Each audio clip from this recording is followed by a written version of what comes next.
Weather, serbisyong totoo ng GMA News.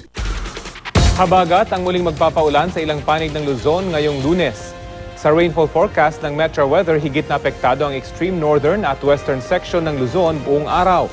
Kasama na ang probinsya ng Batanes na hinagupit ng bagyong Ferdy. Mga panandilang ulan o kay local thunderstorm naman ang mararanasan sa natitirang bahagi ng bansa. Dito naman sa Metro Manila, posible rin ang thunderstorm sa mga susunod na oras. Mga kapuso, nananatili ang La Nina Watch ng Pag-asa. 50 hanggang 55% ang tsansa nitong mabuo sa mga susunod na buwan hanggang February 2017.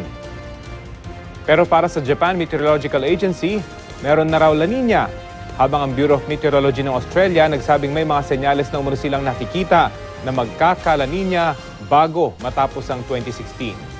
Pero para naman sa International Research Institute ng Amerika, mababa ang tsansang magkaroon ng La Nina sa ating bansa. Yan po ang latest mula sa GMA Weather. Magplano para sigurado, I am ready. Serbisyong totoo ng GMA News.